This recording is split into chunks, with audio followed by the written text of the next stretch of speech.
Right, everyone, and welcome to episode 5 of the How Are the Beers podcast.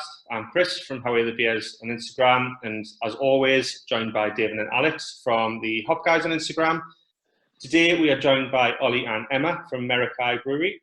So, before we get cracking with the first beer, do you guys just want to introduce yourself and kind of your role at the brewery just really quickly, and then we'll get going? Yeah. Oh, you're looking at me. Yep. Hi, I'm Emma. And I'm Olly. I was going to say co-owner and founder, but like you said, hello at the same time, so that's fine.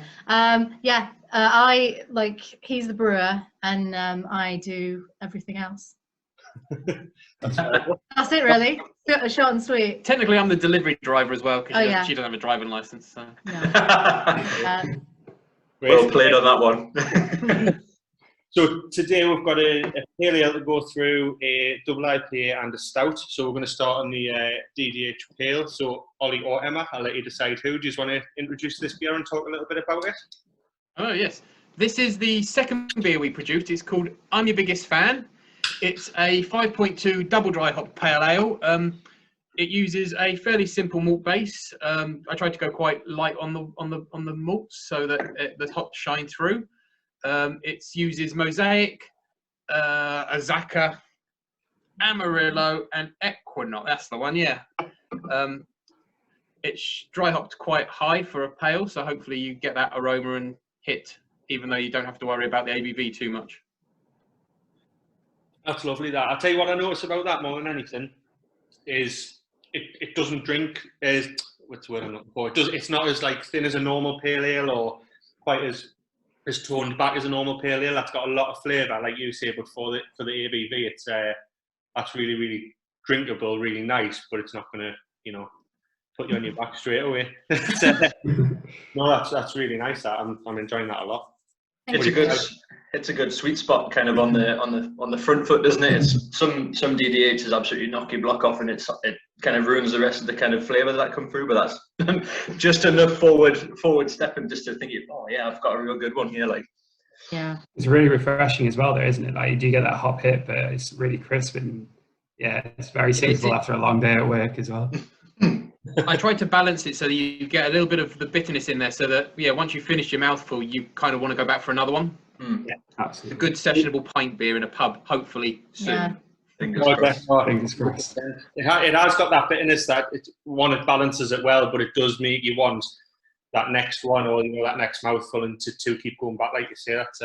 That's really good, really nice. Yeah, you can smash a ton of these. Yeah, I can imagine. Easily. Personal experience, I think, is what's come out there. Yeah, gotta try that product. So one question I've got, and I noticed it more so from your page, and you've posted a lot to do with International Women's Day and stuff like that, and your brewery seems to have a lot of what's the word I'm looking for? You focus a lot on inclusion of everybody. So what's your ethos of the brewery? What do you guys look for in presenting yourself, and how do you want that brewery to come across? Cool, that's awesome you noticed that. I mean, for us, Merakai is basically built on, and we've talked about this in the past, it's 3 kind of pillars. We're talking about taste, equality, and community, and basically everything that we do is underpinned by those values. And I think it's an important for us to kind of as allies to be vocal and visible and promote the values of inclusion and basically show up in our community. I mean, it kind of hasn't passed any of you by that I'm not a man. So I feel quite responsible being a woman in a male dominated industry that, as a female business owner who owns a brewery, to basically highlight that fact and really kind of champion other women in this industry. It's super important to us, and not just that. We believe really craft beer should be for everyone, and I know there's kind of quite a few breweries out there who are championing diversity and inclusion, but I think it's super important to be visible and show that you are an ally, because people can't tell. People who don't look like you and me, they can't tell that, you're on their side and you're rooting for them and you can support and uplift them. and you welcome it into the community. And that's why, like, one of the things with our cans and on our website and all of our marketing material and what we're doing at the moment is, you know, like promoting that diversity, because it's all about challenging who a craft beer drinker is. So it's not one type of person. It's like basically for everybody. No, that's yeah, you can't get much fairer on that, I don't think. I mean, I think the craft beer scene in general, and, you know, compared to some people, I've not been in the scene very long, if that makes sense. And but there is people from all walks of life in it, and I think, you know, it's a community, isn't it? And that community needs to involve, whether, you know, gender, everything, you know, it should include everybody in it. I think, you know, to an extent it does, but to an extent it probably doesn't as well. And it's good that you guys are out there pushing for that inclusion of everybody. And I think that's a really, really good thing for the brewery as well.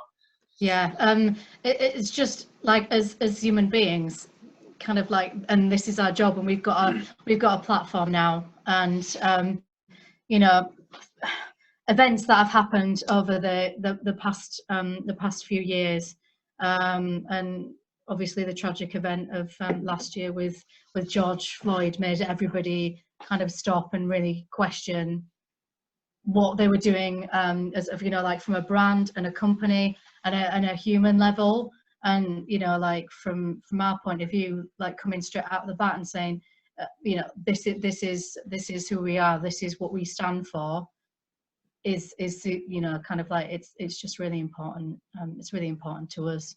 And things like that will manifest itself through the partnerships like we do as a brewery, like the people we employ, and kind of like the causes and events that we champion and promote. So, you know, for us, it's like all about being, you know, like creating visibility, opportunities, and also like standing by and putting into action like what we're saying. If we're like saying we're going to be an ally, then we're going to support like events and causes that champion those marginalized communities that we've identified, basically. Amazing. Yeah, amazing. In terms of like the community stuff as well, like in the future, I know because you're pretty brand new when you started in 2020. Have you got any kind of plans to look ahead and go to like community hop projects and stuff like that? Use that sort of thing. What's kind of your idea to grow that kind of community side?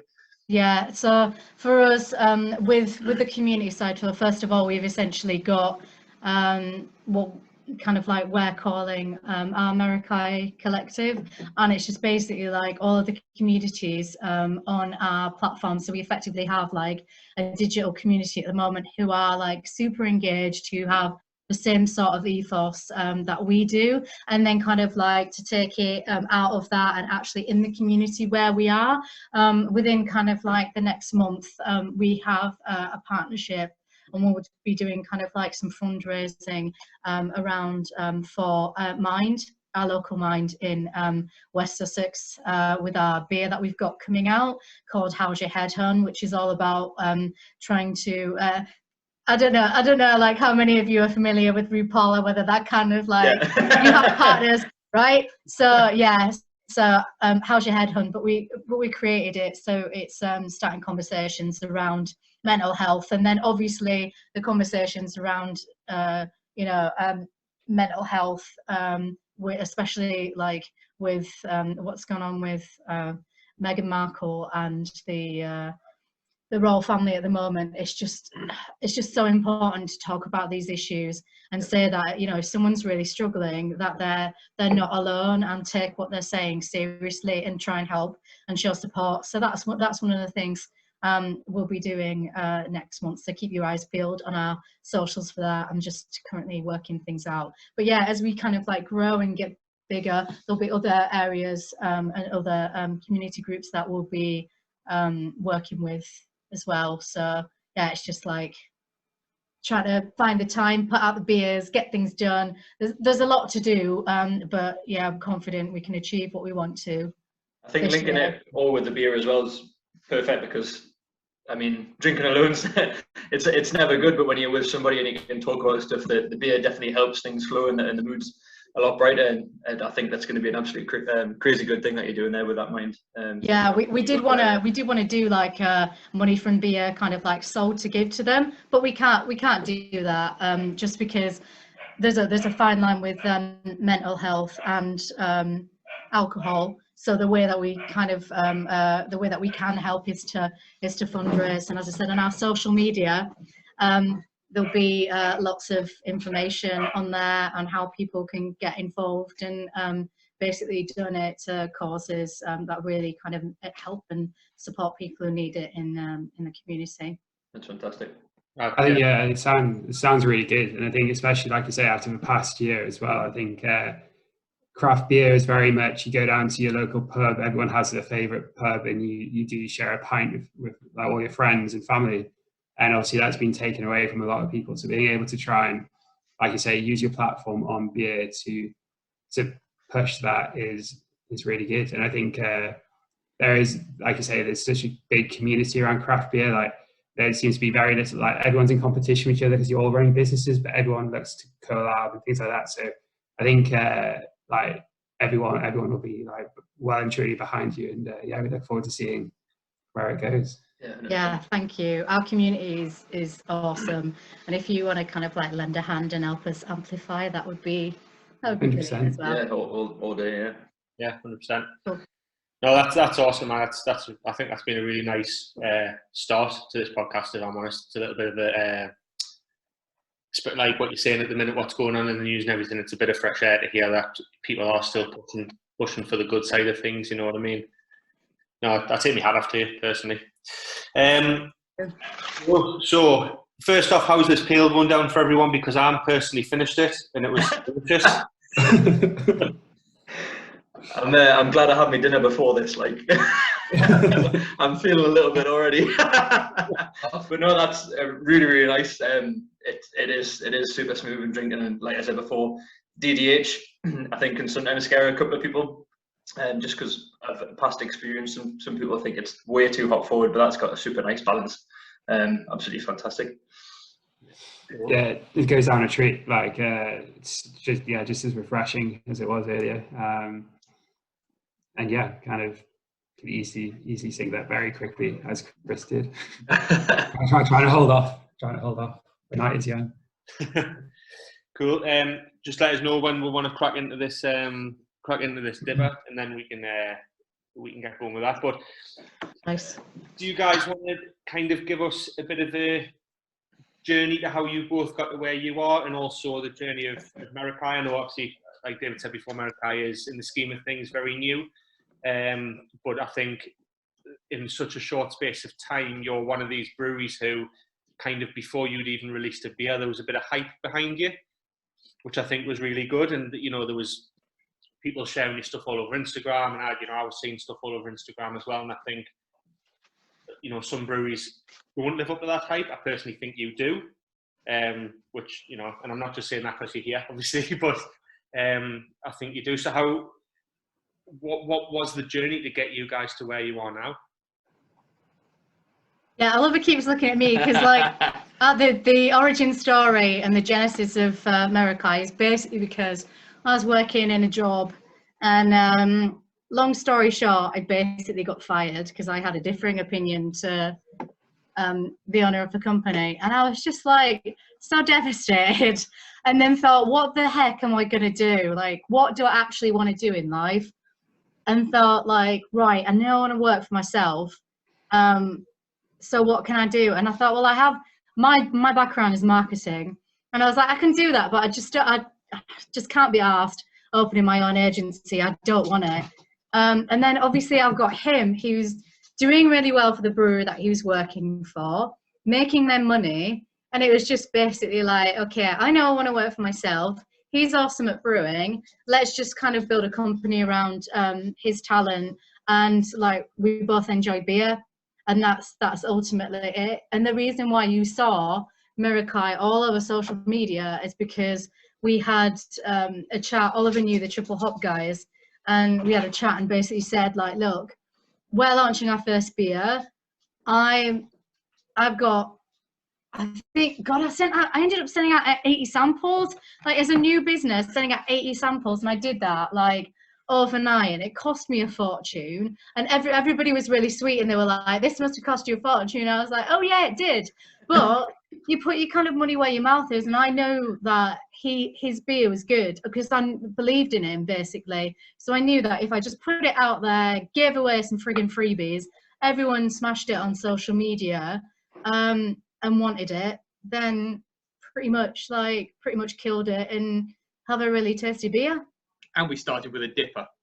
Go in strong. Yeah, man, I like that. Ballsy, I like it. Good. Always go for it. Yeah, it was nice. Always start on a dipper. Motto of my life. Yeah, it was good. It was well received, but it was like we were sat there in front of the Triple Hot Christmas Party podcast, and they filmed it, and there were about 50 people, and they were all like critiquing our first beer, like in front of us. But that was nerve-wracking.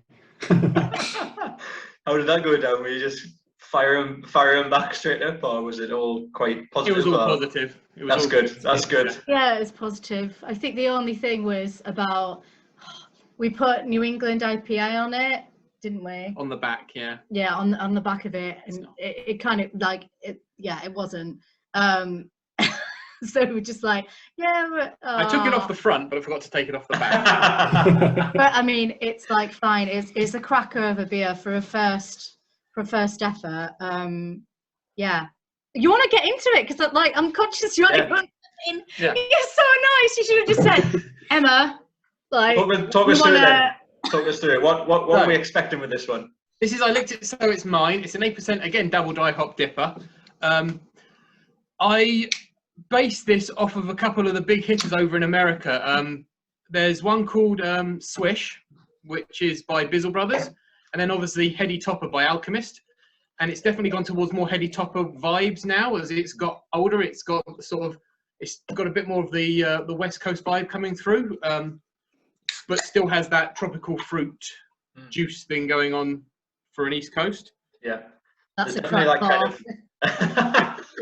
I've definitely got some sort of like woody kind of element, which I associate quite a lot with West Coast as well. It's not quite as piney, it's not as light. Definitely holds in there, but it's really, really nice. That's super, super balanced as well. Yeah, it is. It uses the three big hitters from America, basically, Mosaic, Citra, and Simcoe. So you can't really go wrong with those three. So I always say for definite Citra and Mosaic, you can't go wrong with that hop combo. So it's no, I think it's really nice. The citrus tropical fruit flavors that you're talking about, they come through really well, but it has also got that kind of, it's, we're under no illusion it's not West Coast, but it has got that, it's more bitter than, say, a normal dipper, so it has got a West Coast feel to it, which I'm on a massive West Coast like freight train at the minute, and I got like a bottle of Pliny the Elder the other day, and just that blew me mind. And so I'm really enjoying Westies at the minute. And this is I have a recipe for a West Coast dipper that I'm going to do, and it's going to be down that whole Pliny route where it's proper clean, crisp, bright, just a proper Westie. I don't want it to have any East Coast vibes to it whatsoever, but I don't want it to be ridiculously sort of like IBUs. It doesn't need to be 80, 100 IBUs. I just want it nice, yeah, balanced and enjoyable. But I mean, no, for back to this one, it's got it's dank, it's chewy, it's got the mouth feels great on it. It's really, really nice, really refreshing as well. Can we just touch on the color as well? It's an awesome color. Yeah, it's great color. It really is. Yeah, it's interesting how it's evolved over time. Like as it's aged, it's kind of become more West Coast, and also it's kind of like picked up these really like still tropical, but it's got like stone fruit kind of like flavors in it, and it's like really marmalade. Again, it's actually it's evolving quite nicely. Yeah, it's a Burlington yeast, so it has those peach and stone fruit esters, and I think as the hops are slowly but surely sort of fading slightly, obviously over time, that yeast is coming back through again and making itself a bit more well known, which is good. But yeah, it doesn't drink like an 8%, does it? Not at all. Another smashable beer. The taste is great, but also the can art I think is fantastic on your guys' stuff. I mean, we just talked quickly in the pre-recording there about it, but do you want to kind of tell the listeners a bit more of that kind of story, because it's quite cool? Yeah, so Laura Callahan is illustrator.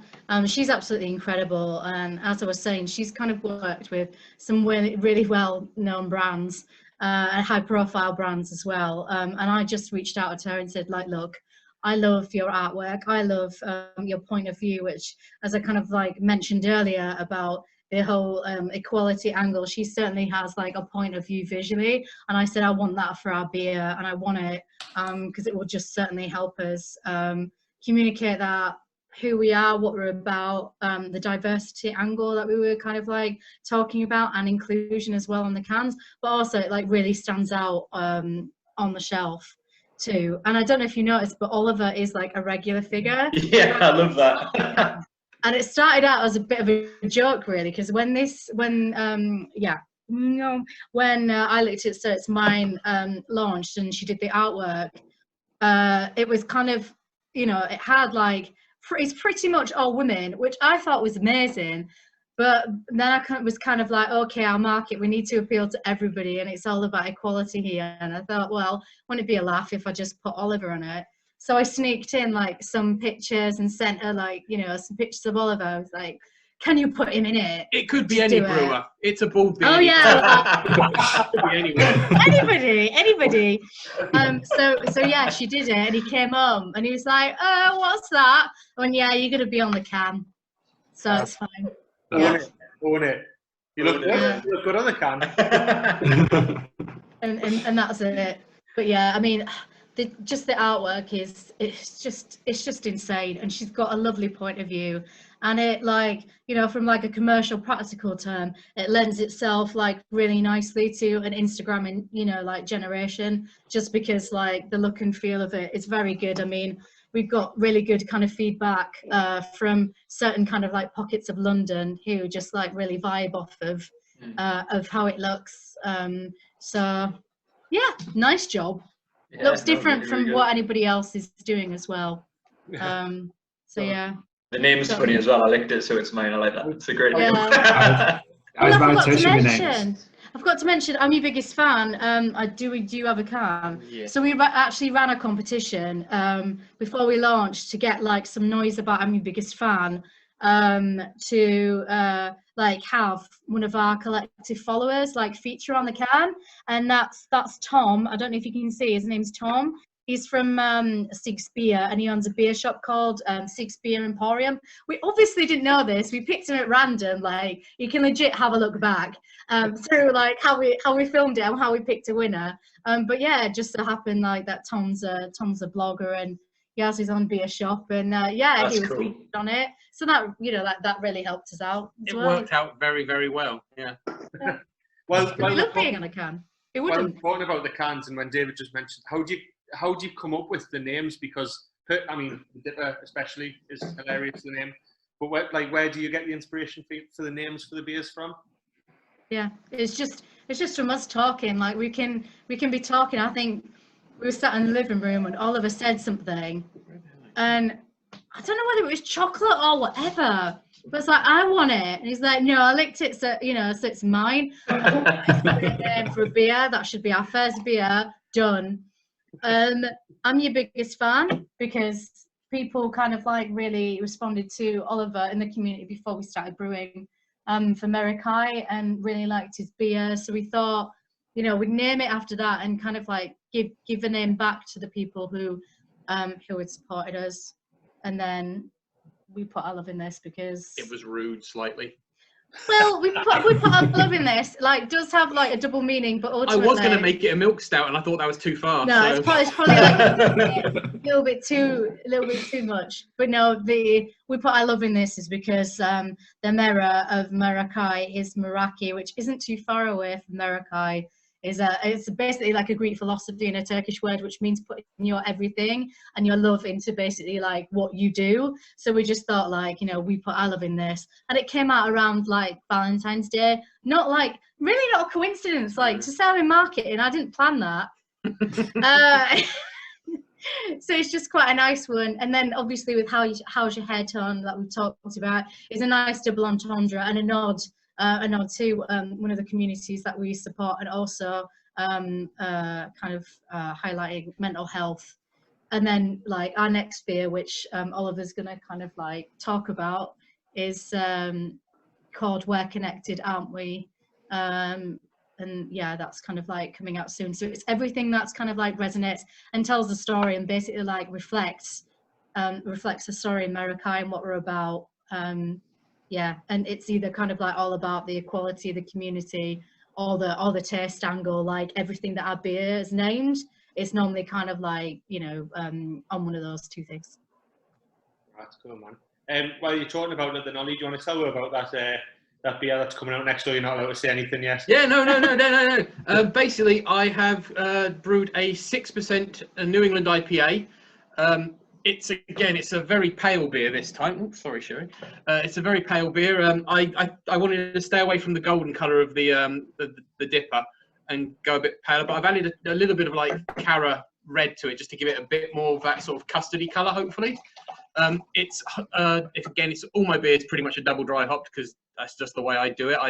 I do a mid fermentation biotransformation hopping, and then I do a major hop at the end of fermentation.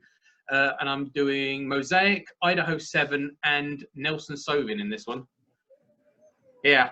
I've done Nelson. I've done a Mosaic and Idaho 7 before, and it worked amazingly well. It was a low ABV sort of New England pale ale.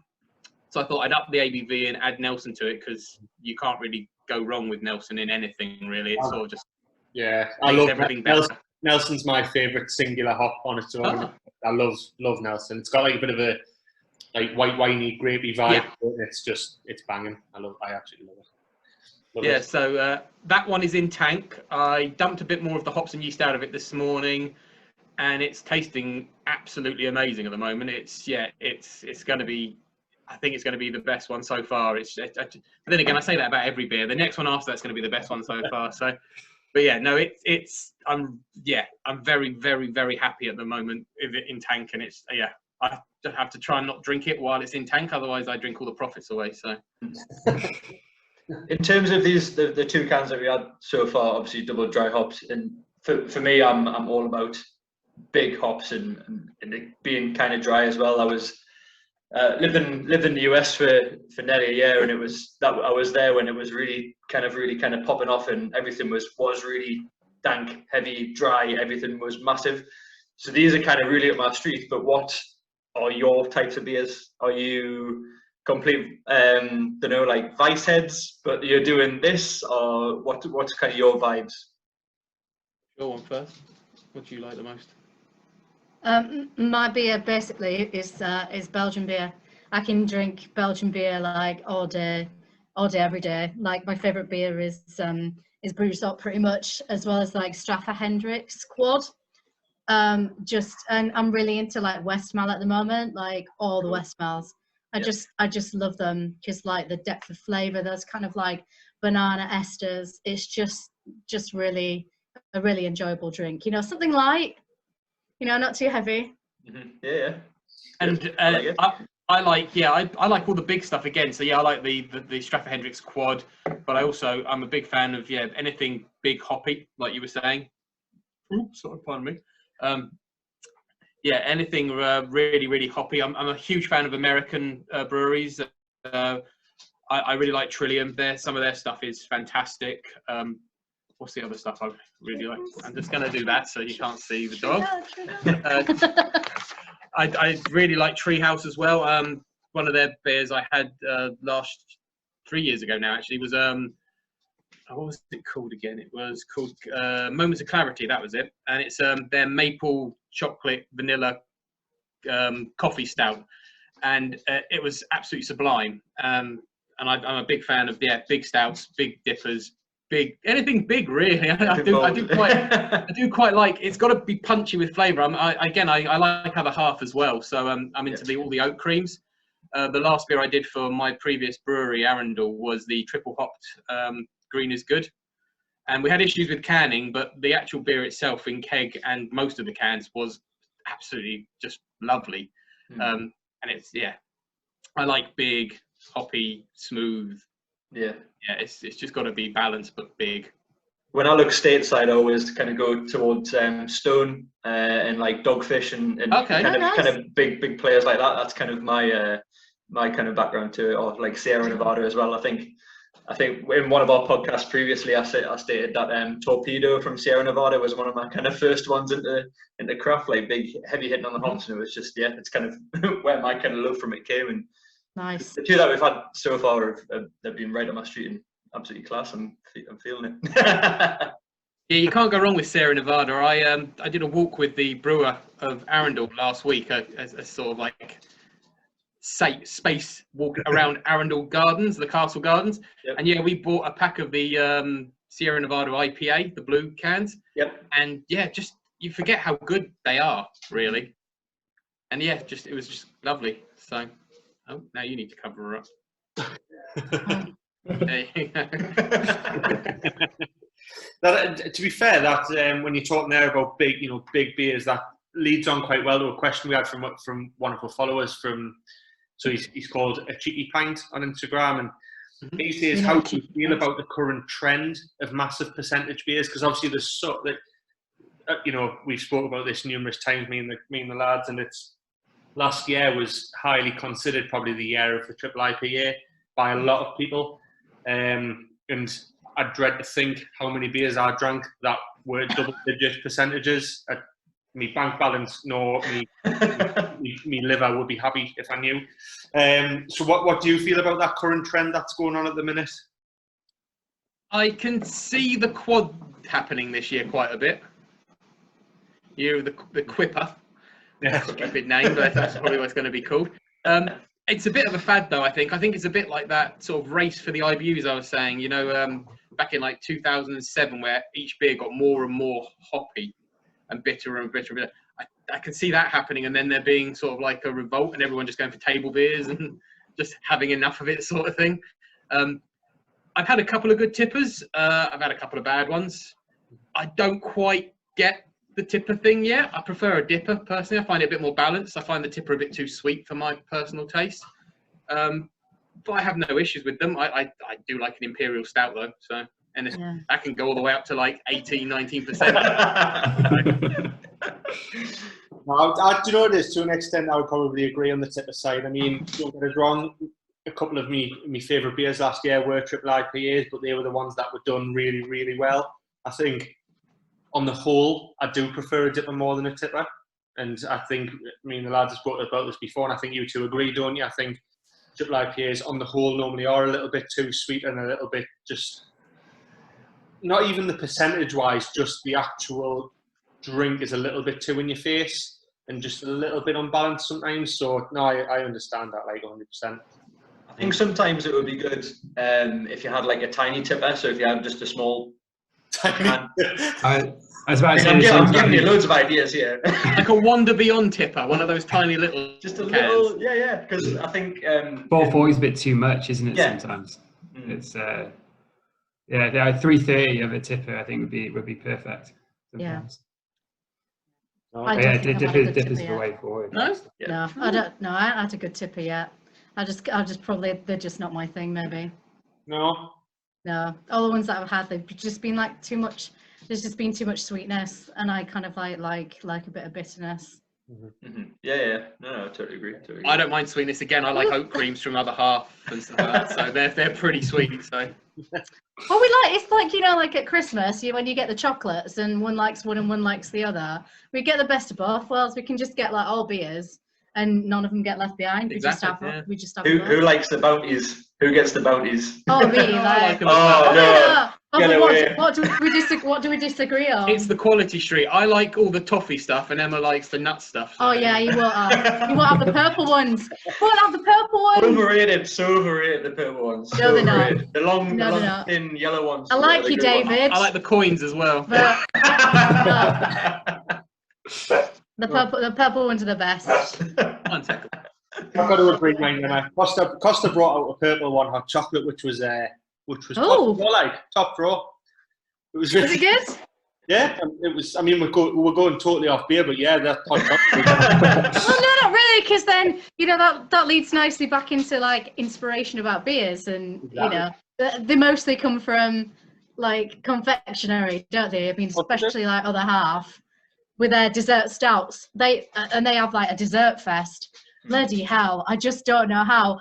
I don't know how I would be able to sit there for like 10 hours and drink dessert beers. Oh, I could. I could. What am I on about? I'm just saying I could do that. Yeah, no, I could. Yeah. Ollie, you need to get on to making a purple one stout. That's what you need. But it'd be just for me. I'm not David. Not David. Me and Kris. Yeah. And Alex? No, don't do nuts. No. Just me and Kris then. Just me and Kris. A personal brew for yourself. That's good. Fill your fridge. Why not? I mean, you know, I've got my own personal brewer. How many people can say that? Just do a small batch, Ollie. You'll be all right. Be fine, yeah. I suppose since we're talking about what flavours and that people like, would be a good time to say, like, if you had to pick, and you know, if it's one of your beers, obviously, you know, say that one. But if you had to pick one beer for a complete newbie into craft, so someone who's came from, I don't know, down the pub drinking lagers or anything like that, what beer would it be that you would introduce them onto craft beer? Oh, it'd definitely be one of ours. Yeah, of course. Yeah. It would be probably the first one we started with. I'm your biggest fan, because it is quite an easy drinker. Yep. It's got all the flavour. It's easy. It's not too bitter. It's not too sweet. And I think it's a good one to get people in. Yeah. The drinking. The beer that got me into craft was obviously Punk. Yeah. Like most people, that was probably Punk on most of them. Yeah, I think. But I was Punk or Jaipur, I think. Okay. One of those two that got me into it. Yeah. Nice. What about you, Emma? What was yours?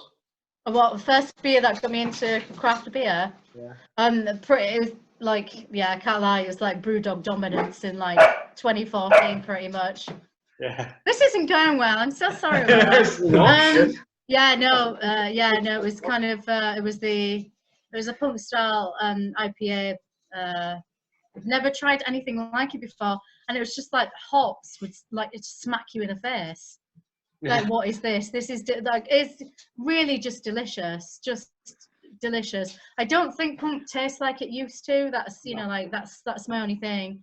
Maybe it's like our palates have evolved, but it just doesn't have that. It just doesn't have that same taste. Oh my God, girls! Dogs causing havoc. Dogs, don't worry. Everyone knows dogs. Okay, now surprised mine's not kicking off in the background now. I was going to ask actually about the kind of market space at the minute, because obviously Brewdog was one that brought kind of light to the kind of area and such, and there's been so many new brews and stuff come out, and even you guys now. How do you see the marketplace at the minute? Do you see the marketplace needs a bit of refreshment into it? It needs some new ideas, or is it completely full? Where do you see you guys in the market, and how is it going to evolve? Can I quickly jump in just to add on the back of that question, because it goes well with one of the followers' questions on how do you plan to, like... It's a big question. No. Yeah, sorry to chop it on you after a dipper, like, sorry. How do you plan to kind of continue the way you are, but further burst onto the scene during this year as well? That was from the Perfect Pint asked that question. All right, cheers. I suppose like brilliant. But yeah, where do I start? I'll kind of like try and keep it brief, but I'm doing the speaking on this because I can speak to potentially a market, whereas Oliver does the brewing, like I do everything else. So yeah, like from a craft beer market perspective, yeah, it's super crowded. It's unfortunately thinned a little bit due to the pandemic, and I know that some breweries have unfortunately ceased to be, and that is really unfortunate. I think where it's going at the moment is, how can I put this? Within the marketplace, you will survive if your beer is of good quality and there is something behind your brand, basically. You've got to have people and communities who basically believe in you and what you're doing, and then be able to back it up with amazing beers. If you can't do like one or the other, then you know you're not really gonna make it in this business. And I think like having a vision is super important. So like, just as to that question about the marketplace where we are now, as I said, it's thinned out a bit. It's extremely competitive. Trying to sell your beers in. It makes it even harder when you have like, you know, some of the most amazing breweries out there. I'm talking about like, you know, Cloudwater and, you know, Track and brands of that ilk, who are producing like beer on beer on beer on beer, that are, you know, like taking up quite a lot of space in the shelves. It does make it like, to be, in all honesty, it makes it quite difficult for smaller breweries to kind of like push through and actually like fight for that space. But it's kind of like a dog eat dog world, and I'd really expect nothing less when a consumer demands something like more. They just demand like new all the time. I did like a survey among our audience, and I basically said to them, like, how many of you buy the same beer over and over again? And I was quite surprised, and I think kind of like it was around 70% or something like that said, you know, like they would buy the same beer over and over again. But of those followers, like every week on people's feeds, you see like at least like 5-10 posts with like the new different beers that are coming out, and you can see like, you know, obviously who is dominating the feeds and the new beers that they're releasing. But as I said, it's kind of like a dog eat dog. Even though we work in a community, it is pretty much like we've got to put out the new beers, we've got to, you know, meet the demands of the consumer, and those who will survive have that community and have that sense of purpose and stand for something. Does that answer your question? Yeah, I think you've got something definitely on the go where obviously you're looking after your community a bit more, and there's a bit more thought going into the around kind of behaviours of craft, rather than just having that beer and that beer is great, yeah, it's good. There needs to be, I think there's going to be a bit more of a push, because obviously people are getting a bit more aware of environmental issues, for example. That's quite a big one, and if people are taking care of that and kind of branching out into that kind of stuff, and obviously other aspects as well, I think it's going to give someone more of a reason to choose a brand or choose a beer than just having kind of some sort of maybe too big and too faceless organisation, if that makes sense. There's always going to be people that buy it because they might not know and understand, but there's always going to be people that are going to have more and more understanding about stuff, and it's going to filter down, it's going to get bigger. So I think you've got something really good going here. Like, I think in such a competitive market as well, quality is always going to come to the top. So it doesn't matter how small you are, how big you are, as long as you're producing quality week in, week out. And I've only had 2 beers so far, and they blow my mind, to be honest. So I think as long as you just like you're doing what you're doing, like the quality will filter out all the rest. And even you mentioned Cloudwaters and things like that.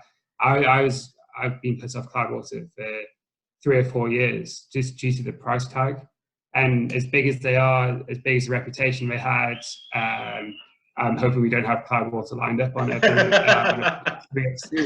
I mean, did you say you could edit that out, right? No, but you're being honest, like, and that's fair enough. And certain brands aren't for, you know, like aren't for everyone. Mm-hmm. No, it is, and I think kind of like what David was saying as well. It's more than, as much as it is about the beer, it's more than the beer. You've got to, you know, you've got to respect the brewery. You've got to stand by what they stand for, and it is. I mean.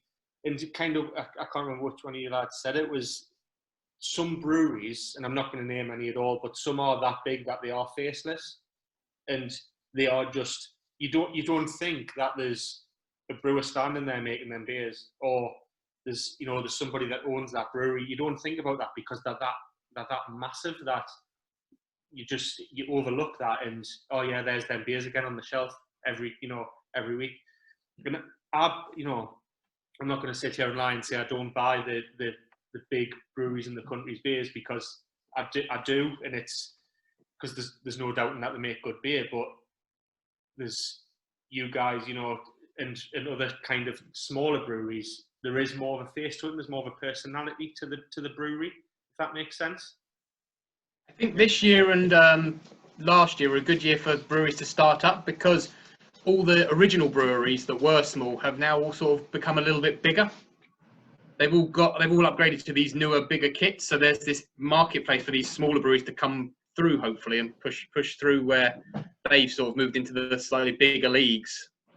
So hopefully, yeah, we'll be one of those that. No, I think we will. Like, we've got to have confidence. Pushes to the top. We've got. I think we've got a lot going for us, and your beer is like friggin' awesome. It is. I second that.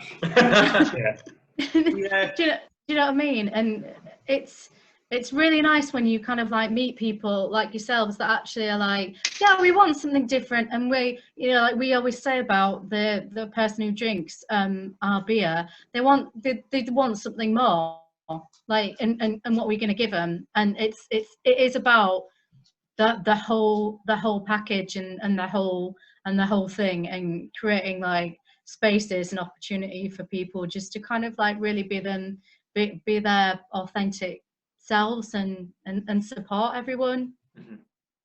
Yeah, I think we, like we touched on before, we've got such a good platform to kind of present diversity and that sort of thing. And I think there's a lot of breweries who don't necessarily, they've got a strong brand in the way they look, the way they produce beer. I think your brand has far bigger story behind them than a lot of other breweries out there, just given the whole, I guess you even look at the can and you can tell there's a story behind the artwork on the can, and you can recognize that from the front. And I think, yeah, it certainly stands out. So yeah, bring it on.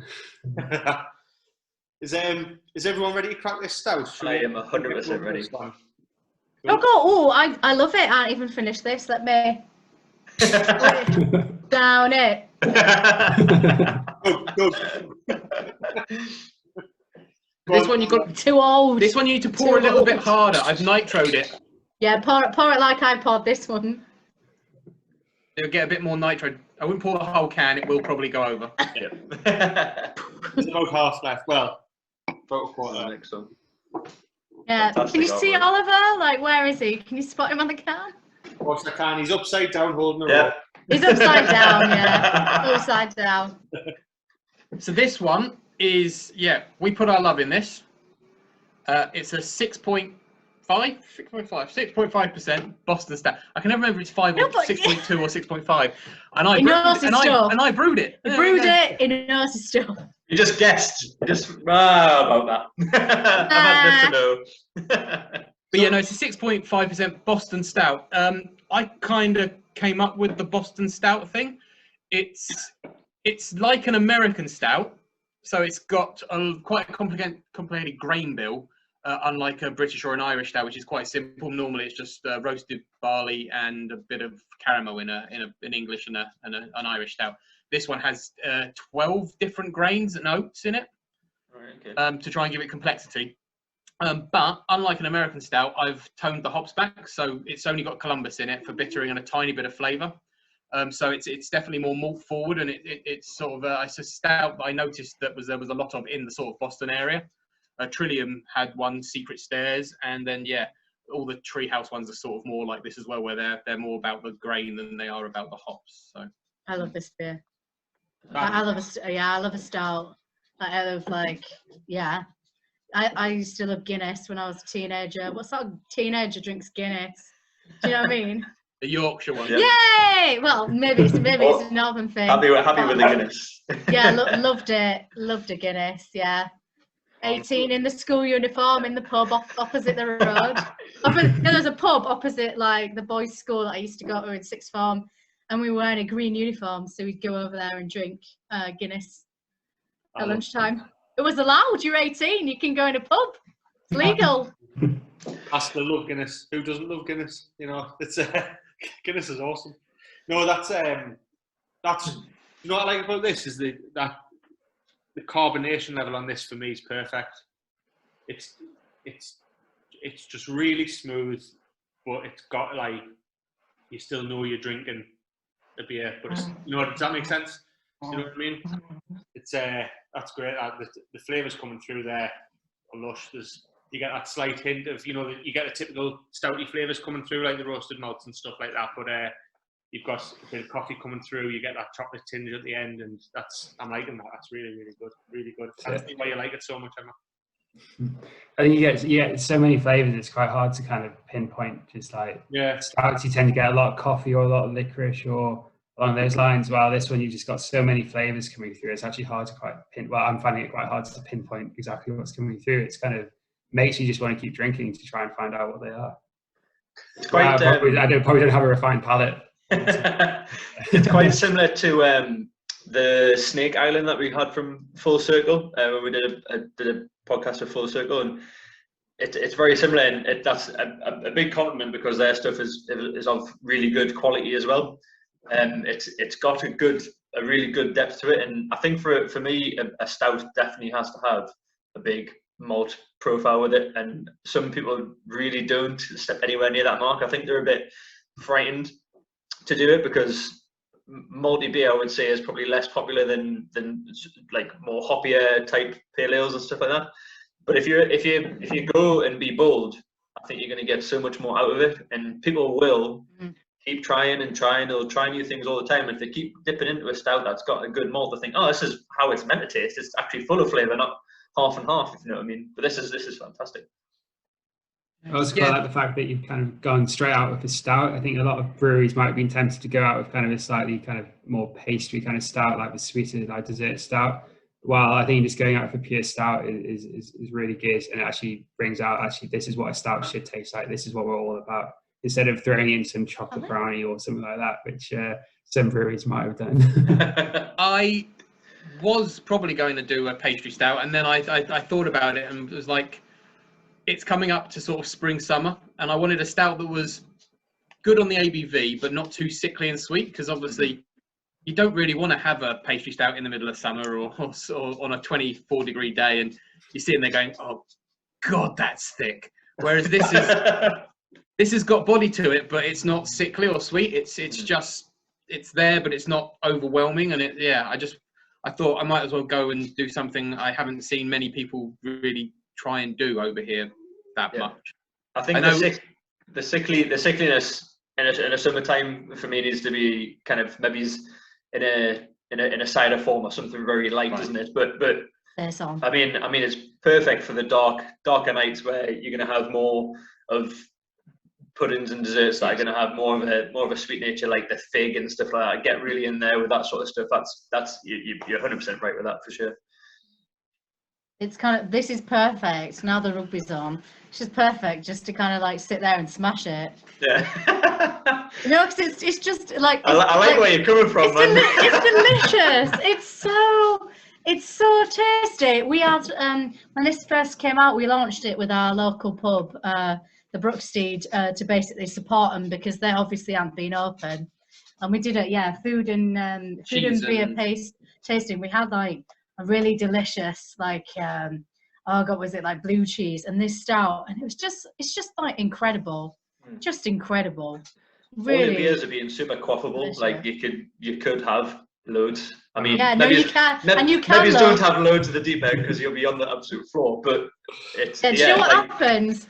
They kind of like maybe, I don't know, like fall out of the box and they're dented, so. We can't sell them, can we? You know what I mean? Oh no, it's another one. It's another one in the fridge. We can be friends, man. We can be really good friends. Yeah, I'll say, if you don't mind them dented, I'll send you some up. Send away. I'm actually super happy with the way this beer is at the moment. It's mellowed. There was a slight tannin from the grains on canning. About a week later, it had pretty much gone, but now it's just so smooth. It's amazing. It's This is going to age nicely, we think. I might have to brew this again and then put it in some bourbon barrels or something like that. And that'd be the one. Like, yeah, it's a nice space for it. How does stout age compared to like an IPA? Does it age in a different way? It'll in a different time scale? Get better. It will get smoother and smoother and smoother as time goes by. If you think hops fade fast, then everything else also rounds itself out. Mm-hmm. And these are just going to get smoother and better with age. I've given this a whole 12 months best before, whereas on the dipper and the pale, it's normally 5 to 6 months. Yeah. Yeah. Or I'm like, I don't want to sell that anymore. So, Yeah. That's good to know, actually, because I've never really known that if that's the kind of way that works. I've got some stouts in the fridge from a box that I got the other week, but I think they've had 2 weeks in there because I'm trying to be good at the minute. Oh, good for you. But if I leave them a bit longer, then hopefully if it's going to improve it, then I might buy some more beer and then just leave that for later, and I can tell my lass it's fine. I'm aging in the fridge. Yeah. Are they a pastry stout? No, one's an imp. And I can't remember what the other one is. The imp's fine. You can leave that for about 3 years. Oh, sweet. Yeah. Cool. We've got one. We're just going to say we've got one in the fridge. I've got a Bourbon County 2016 in the fridge. Nice. How long I was one of those sad people that queued up outside Clapton Craft on Black Friday and bought 2 of them. I had one on New Year's Day on that year, and then the other one's waiting for us to sign a contract on a premise. And as soon as we do, we're cracking the beer open. That beer has been it's moved house with us so many times. Every time we drink it, it's so annoying. But it's like in the wine world. In the wine world, you normally buy fine wines, and what you do is you lay them. You call it laying them down, and you could basically kind of have them in a vault for years and years and years, and they just get more complex, and the flavors kind of they get more depth, and as Oliver said, more well-rounded. And the beers that he's going to be doing, we're creating a foundation so that we can ultimately kind of create complex beers and blend them together and just make something which is really out of this world, really. Yeah, that's crazy. That's good. Yeah. I like that. Yeah. Do you think blended beers have a future? A lot of alcoholic drinks are blended. You've obviously got your whiskies, your wines. A lot of them are blended. Do you think blended beers is a way forward? Oh, definitely, yeah. It's an art form. The Belgians and a lot of the Americans have really got it down to a fine art now. There's a brewery over in, I think it's Atlanta, called Wild Heaven. It was a brewery I did a collaboration with when I worked at Arundel, and they have a barrel aged blending thing that they do, and it's mind blowing. They have hundreds of barrels, and they'll taste every single one, and the head brewer will go, "That one's great," and it'll go even better with that one, and it's just amazing. The way they do it is just fantastic. And yeah, we've got a lot to learn still. I think the only people over here doing it really well are probably Burning Sky and who's the other one? They're the number one. Mills probably is the other one that's probably doing it really, really well at the moment. So yeah, there's a lot we can do, and there's so much opportunity for us to explore different flavors and different production methods on beer. It's just super exciting, really exciting. Is there anything you maybe won't touch upon? Because personally for me, my palate just does not like sour porters. I've had 3 or 4 now, and I'm just not about it. But is there anything that you guys do you think you might not touch, or you think you're just going to give everything a go and say what the hell? I think it's kind of the latter. I think anything's kind of up for grabs, but it's all what he wants to do. I mean, I just say, can I have this, and he'll do it for me. But for the most part, what we brew and what we put out is what Oliver wants to do. That's great. Yeah, I rule. Yay. No, but it's nice, right? When you want a business, it's great having the power. Yeah. To do whatever you want. It's I wake up and I want to make this beer. I'm gonna make it. It's it's just brilliant. Just living the dream. Yeah. So after I've got in a tank as well at the moment. I've got a Hell's. Looking forward to that. Yeah, that'd be cool. I'm using Pearl and I'm using Callista. So they're 2 sort of more modern style German hops. Mm-hmm. They give a bit more of that. Well, Callista definitely gives off this sort of citrus red berry vibe going on. So. Sorry. It's so good. So one of them has a ball and the other one wants it. Even though they have their own balls, they only ever want one. So that's the next thing. So yeah, I wanted to do a lager. Not everyone does them, but I think 2021 year of the lager. Year of the lager. I've been seeing a lot of breweries brewing them this year, and I think it's going to be the year of the hopefully good lagers. Yeah. So yeah. Just at the end of the day, after you're chugging all these tippers and your dessert stouts, you just want like something simple that's like crisp and refreshing, and that you want to drink, and you can just neck it easily. As well as being on a bit of a West Coast haul at the minute, don't get us wrong, I still love the haze, but I'm trying to break it up a little bit, and lagers are something I've really delving into, because I feel like when you start drinking beer, realistically, you probably start drinking lager, you know, when you're younger and Holzberg, Orangy Boom. Woo. Orangey Boom. And I feel like once you get into craft, and once you get kind of lost amongst the haze and the stouts and all this type of stuff, you forget about, I would call it your roots, but as in your roots with drinking beer.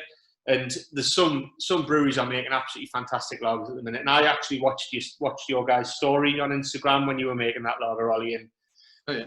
I'm excited for it to come out, because it'll be going straight in the fridge. Do you know what? I think some of the cans might be smashed, or they might just fall on the floor. Do you know what I mean? It happens. A few of them.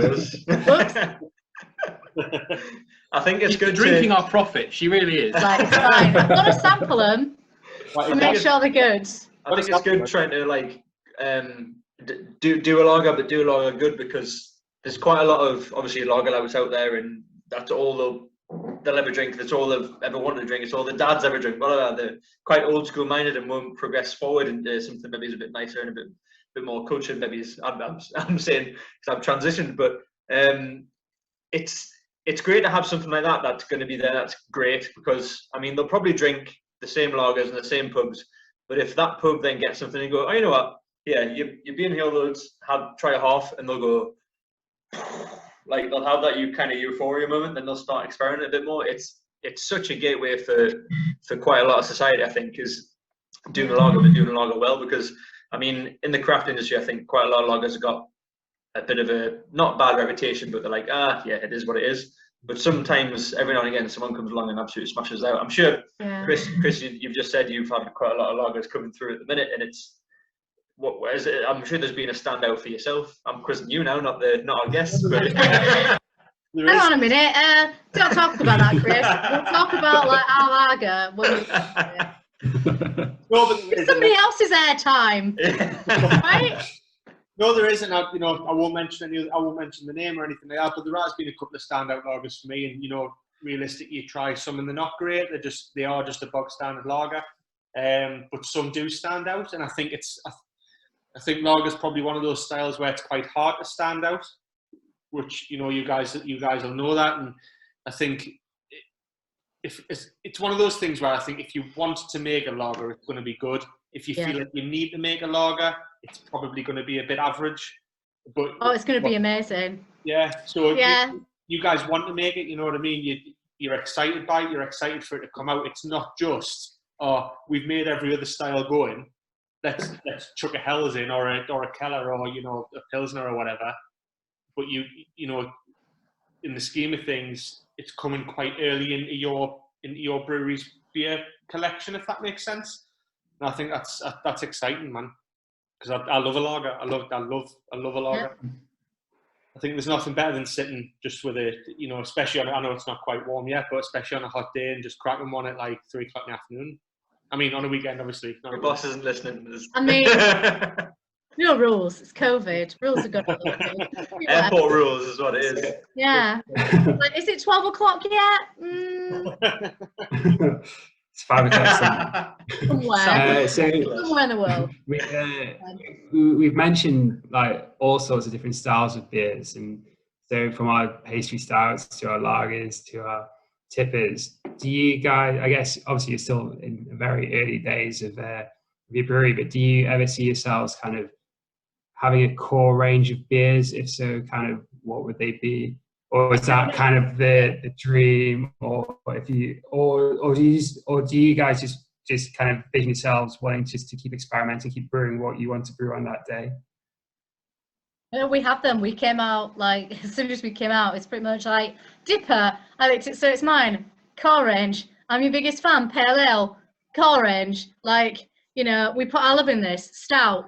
Core range. Yeah, the first 5 beers are all core range. They're all core beers. Range beers. Yeah. We're putting them out. We're producing them over and over again because we believe. Cool.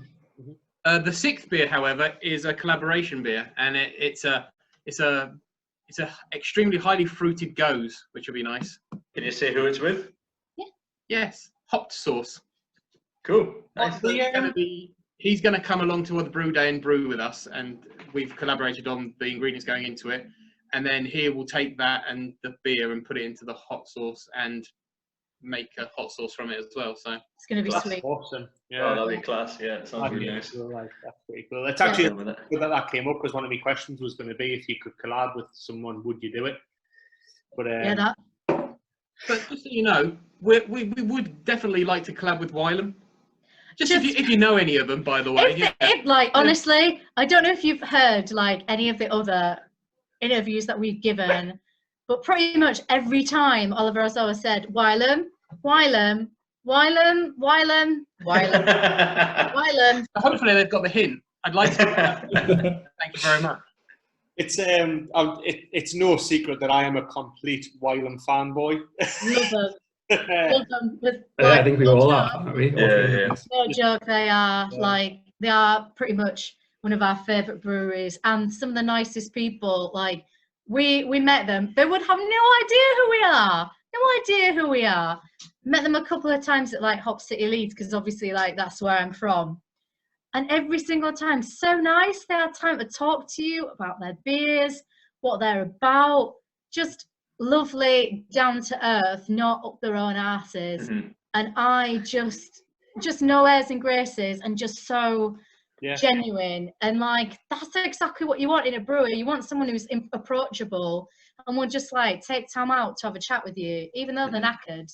The big players, but they know the roots. You know what I mean? Yeah, because they're northern. Well, we had we had Wylam on the podcast a few episodes back, and I think exactly what you said there. Like we had Dave Kerr, was it?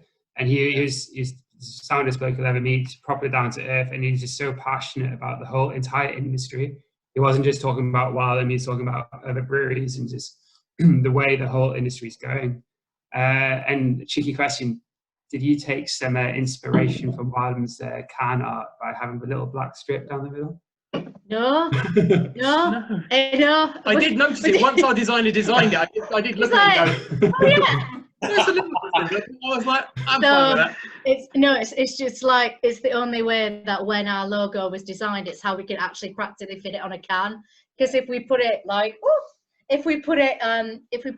diagonally, then you wouldn't be able to see like half of it. So it's like, honestly, hang on, we order for a sec. It's past the dog. Practical way, when you're drinking it sideways, you can see it like that. Yeah. No, that's the only way.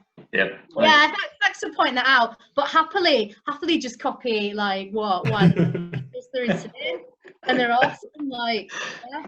We'll hashtag Wylam when we put this out. The Macchiato Stout and the Imperial Macchiato Stout are amazing. Yeah, really, Humans was the beer that really made me just go, holy crap, that's just amazing. Yeah. That beer, I don't go back to a beer very often, and I went back quite a few times to it. Class. Good beer. What was it? And when we were at Hot City Leeds, it was, I think they had like Last Train to Biker, I think. And then like I'm just mad on Hickey the Rake. I will drink that juice like all day, every day. It's one of my favourites. Like, well, if you do come up, we'll take us out on a pub crawl. Easy. We'll show you the good spots in Newcastle. Like it'll be wicked, absolutely wicked. We've got some. How old are you all? I'm nearly 30 this year. The 29.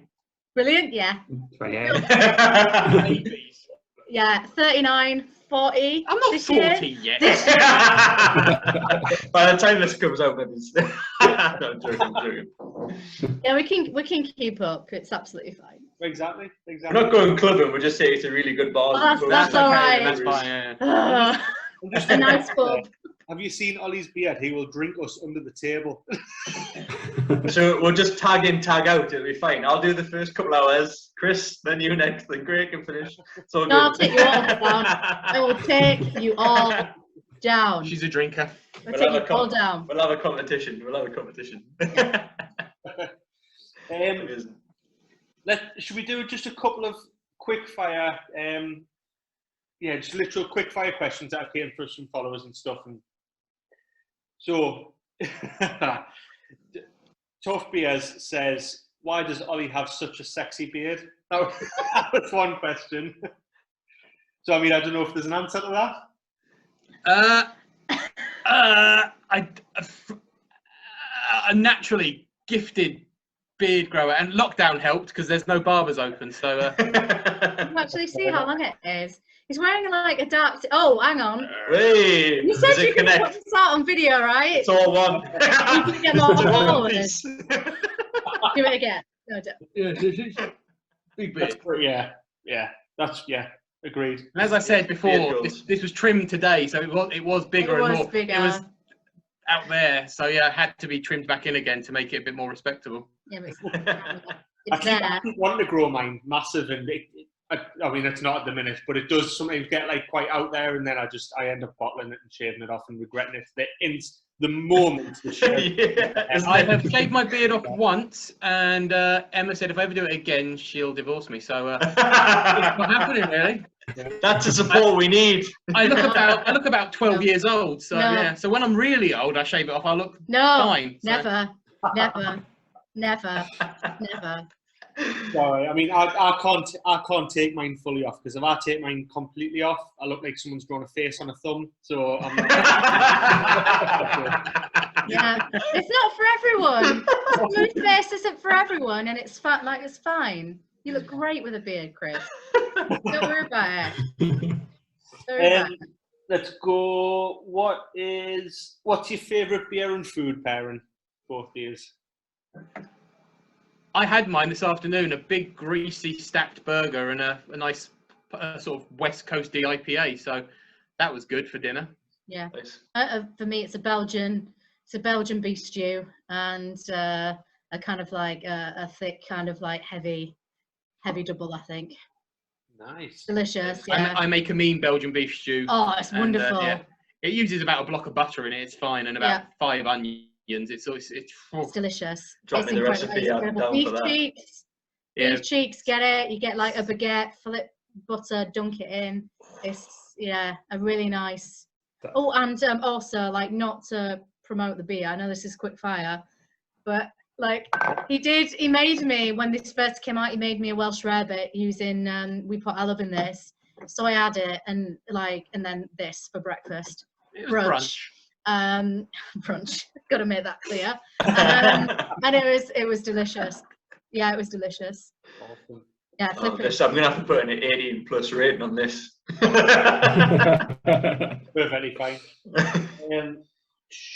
This one, we'll go completely off beer with this one. The Perfect Pint again says, what's your go-to meal deal in a supermarket? Okay. Oh, it's gonna be the Dr. Oetker pizza, probably, when they do it for like £1.50 a pizza. You can't. That's good. No, that's fair. Emma? If it's any meal deal, I don't do meal deals as such, but I'll go to a Mackie D's and I'll get 6 chicken nuggets and 2 extra burgers on the side. That's the go-to Mackie D's. I love it. Sounds like my type of order.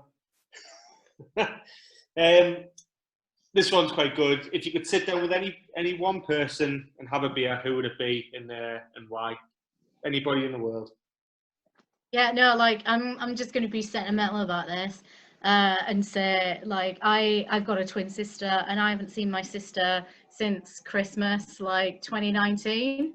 And yeah, she's about to like have her first baby, and that's going to be like my first niece or nephew. So like, I really want to just like to be sentimental, which I'm not very often. I want to kind of like have a pint with my sister. Technically, Michelle can't have a pint. Well, she can't have a pint now, but when she has the baby, we'll have a pint. But yeah, like there's no one else who I wanna have a drink with more than my sister.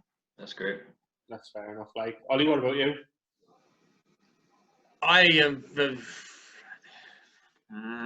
don't know, really. It's anyone who I want to have a pint with. I've had a pint with, really. No, that's fair enough. Oh yeah, that's fair enough. I don't know, someone like The Rock, maybe. Just to get service tequila. He'd probably drink me under the table, but there we go. Did you say service tequila? He's got, yeah, Terramon tequila is the Rock's tequila, isn't it? Yeah, he made it. Just for a free bottle. Exchange a couple of cans for a free bottle. That'd be good. Tequila on the rocks. Oh, that's so good. Oh, that's clever. Right, guys, lads, have you got any more questions? Because that's what I've got for these two. Yeah, great. We've kept you for far too long, and sorry, like, how much time we were running over? Did you want to wrap up like an hour ago? There's no time. There's not a time limit whatsoever. Honestly, you guys have been fucking awesome. Thank you so much for the opportunity to get you on and speak to you guys. I think there's a lot of promising look ahead for you two in the brewery, and I think what you stand for is absolutely brilliant. So thank you so much for coming on the podcast and talking to us. I know it's taking up your night, but we really appreciate the time. I mean, what else are we gonna do? Well, we're locked in the house. It means I get to drink beers on a Wednesday for a reason. Yeah, exactly. I think it would be absolutely fantastic to catch up with you in probably a year's time or whatever, just to see how much you've grown. Because I really think you're gonna hit it massively. So it'd be good to see what the crack is in a year's time, how big you've got, what you've got out, and I think that'd be really cool. What's your name again? Well, the Instagram handles are me. I mean, that's what I'll be like in a year's time. Who are you? Who? No idea who that was. No, in all honesty, all we need is a brewery. Really We just need a location, and as soon as we've got that, we can start properly progressing. Yeah, the worst of our problems in COVID is not being able to like find a location, and that's it compared to everything else in the world. Yeah. I mean, we've got time, and we appreciate so much the opportunity to kind of speak to you, and thank you, Kris, Dave, Alex. And like David, I will remember your name. Like, it's fine. You come in corners if you want some dented cans. Give me a shout. I'll knock some off the table just for you. Thanks. Ollie's shaking his head. I don't think. Oh, thank you so much. Fantastic. Thank you very much. Yeah, I'm going to stop the recording now. And honestly, you have been awesome. Thank you so much, and thank you everyone for listening as always.